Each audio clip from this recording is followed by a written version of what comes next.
নমস্কার বন্ধুরা, আপনারা দেখছেন কুকিং হাউস অফ অনিমা। আজকে এখানে আমি দেখতেই পাচ্ছ ছোট মাছের একটা রেসিপি তোমাদের সাথে শেয়ার করব। তার জন্য ছোট মাছগুলো আমি পরিষ্কার করে নিয়ে চলে এসেছি।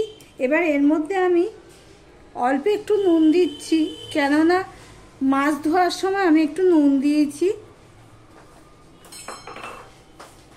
আর দিয়ে দিলাম হলুদ।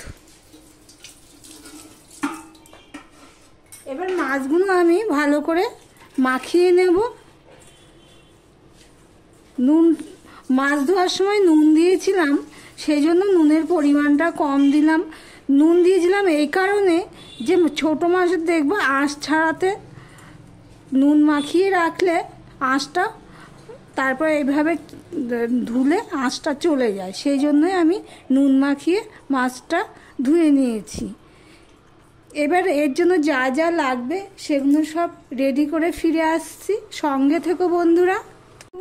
কড়াইটা বসিয়ে দিয়েছি, গ্যাসটা অন করে পুরো। এবারে আমি দেখো মাছের জন্য কি কি কেটে নিয়েছি।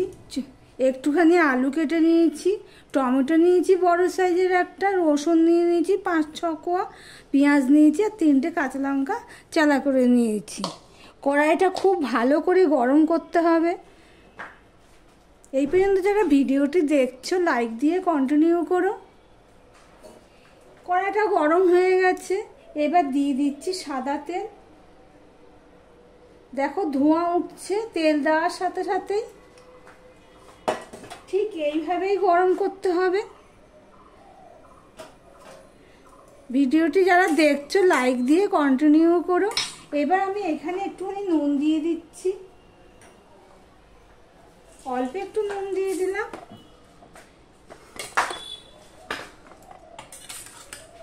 এবারে আমি ছোট মাছগুলো ভেজে নেব।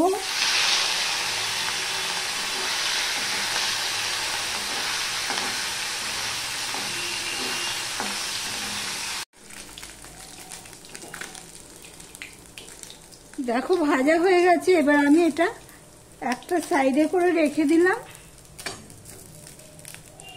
দিয়ে আরো একবার আমি মাছটা দিয়ে দিচ্ছি, দেখতেই পাচ্ছ।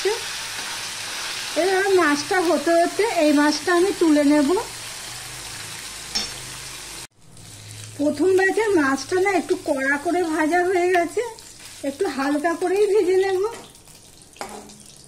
দেখো যেই পাত্রে আমি মাছ ম্যারিনেট করে রেখেছি সেই পাত্রেই আমি তুলে দিচ্ছি, দিয়ে আবারও ভেজে নেব। একটু হালকা করেই ভাজবো, প্রথমটা একটু কড়া হয়ে গেছে, আবারও বলছি। এইভাবে সমস্ত মাছগুলো ভেজে ফিরে আসছি, দেখতে থাকো বন্ধুরা। দেখো বন্ধুরা মাছগুলো সব ভাজা হয়ে গেছে। সাদা তেলে মাছটা আমি ভেজেছি, আর এবার আমি সর্ষের তেল দিয়ে দিলাম।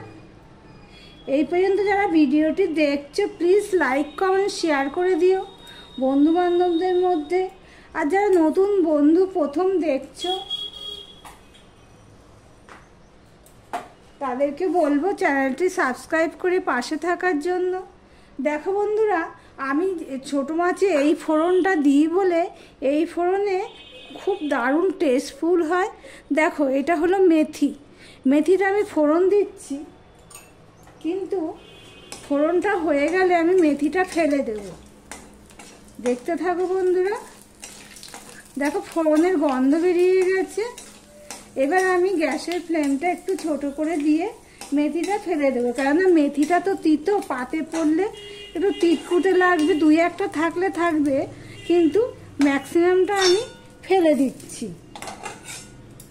ছোট মাছে এইভাবে ফোড়ন দিলে দারুণ স্বাদ হয়, তোমরা একবার ট্রাই করে দেখতে পারো। এবার দিয়ে দিচ্ছি পেঁয়াজ। দেখো পেঁয়াজটা প্রায় অর্ধেকটা ভাজা হয়ে গেছে, কালার চেঞ্জ হয়ে গেছে। তোমাদেরকে বলা হয়নি পেঁয়াজের সাথে আমি রসুনটাও দিয়ে দিয়েছিলাম, সেটা আর ক্যামেরাতে ওঠেনি। এবার আমি যে আলুটা কেটে রেখেছি সেই আলুটাও আমি দিয়ে দিচ্ছি। তোমাদের কাছে অনুরোধ রইল এইভাবে একবার বানিয়ে খাওয়ার জন্য।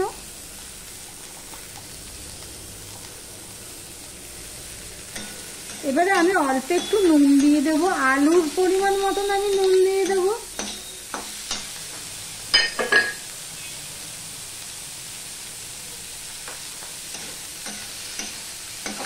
এই আলুটার সাথে আমি ভেজে নেব ভালো করে। আর দুটো কাঁচা লঙ্কা আমি দিয়ে দিলাম। ঢাকা দিয়ে আলুটা আমি ভেজে নেব। বন্ধুরা, আলুটাও ভাজা হয়ে গেছে। এবার আমি মশলা অ্যাড করব। সবার প্রথমে আমি 1/2 চামচ হলুদ দিয়ে দিলাম, আর 1 চামচ আমি ধনের গুঁড়ো দিয়ে দিলাম, আর 1/2 চামচ আমি জিরের গুঁড়ো দিয়ে দিলাম, আর লঙ্কার গুঁড়ো দিয়ে দিলাম 1/2 চামচ আর একটুখানি। এবারে যে টমেটোটা আমি কেটে রেখেছিলাম সেই টমেটোটা আমি দিয়ে দিলাম, সঙ্গে দিয়ে দিলাম একটুখানি জল। টমেটোর থেকে জল বেরোবে, সেই জন্য জলের পরিমাণটা আমি কমিয়ে দিয়েছি। এবার এখানে সম্পূর্ণটা মিশিয়ে নিয়ে আমি রান্না করতে থাকবো, অর্থাৎ কষাতে থাকবো। দেখতে থাকো বন্ধুরা। দেখো বন্ধুরা, মশলাটা কষানো হয়ে গেছে। তেলের পরিমাণটা আমি কম দিয়েছি, কেননা মাছ ভাজাতে তো তেল বেশি পড়েছে। যেই মাছ ভাজাগুলো আমি দেবো তরকারিতে, তখন তেলটা দেখবা তেল তেল হয়ে যাবে। মশলাটা পুরো কষানো হয়ে গেছে। এবার দিয়ে দিলাম জল।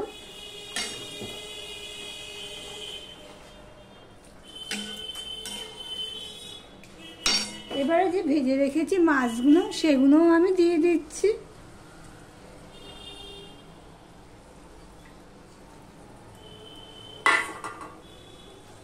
দিয়ে সম্পূর্ণটা দেখো এইভাবে নেড়ে দিচ্ছি। বেশি ঘাঁটা যাবে না, ছোট মাছ তো, তাই জন্য বেশি ঘাঁটা যাবে না।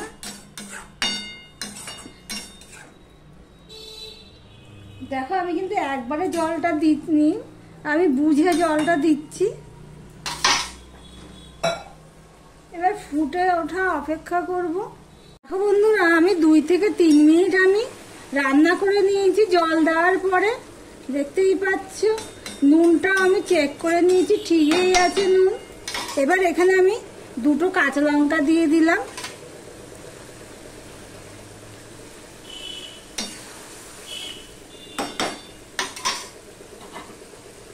দিয়ে দিলাম ধনে পাতা। ধনে পাতাটা দিয়ে আমি একটুখানি মিশিয়ে নিচ্ছি, দেখতেই পাচ্ছ।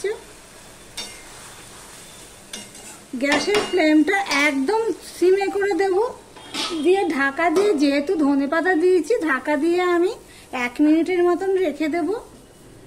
তাহলে আজকের মতন এখানেই, আবার অন্য কোনো রেসিপি নিয়ে চলে আসবো। সঙ্গে থেকো বন্ধুরা।